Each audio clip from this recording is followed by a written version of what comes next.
So my second story is on quarks, the smallest particle. So in 1964, Gell-Mann and Zweig first proposed the quark theory after seeing the results of the Stanford Linear Accelerator. Particle accelerators, which have only been around since the mid-20th century, allow scientists to speed up particles to nearly the speed of light and then smash these particles into one another.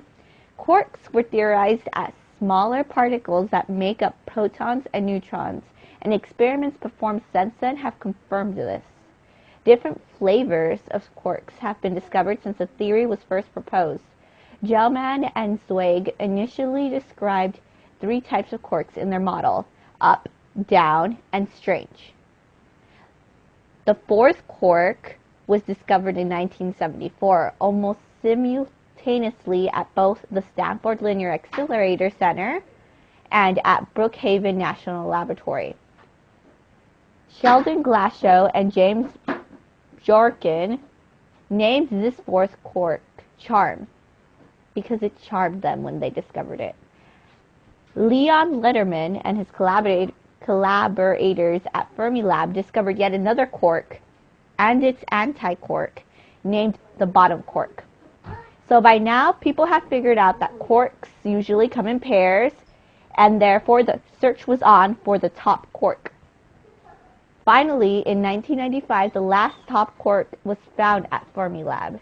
It is the most massive quark, and no one understands why it is so massive. Researchers have also found that these quarks could change from one type to another in its pair. So a top quark could become a bottom quark, an up quark could become a down quark, and a charm quark could become a strange quark. For a long time, we thought that protons and neutrons and electrons were the most basic building blocks, but now we know that quarks are the most basic building blocks. So how would I use this in the classroom?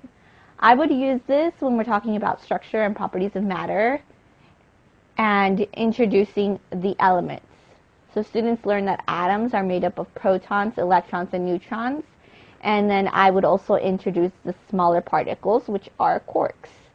Students will see that science is a collaborative endeavor, since many scientists worked on finding all the types of quarks that we know today. And they will also understand that science changes as new evidence comes into place. So again, we all thought that protons, neutrons, and electrons were the more basic building blocks, but now we know that quarks are the most basic building blocks.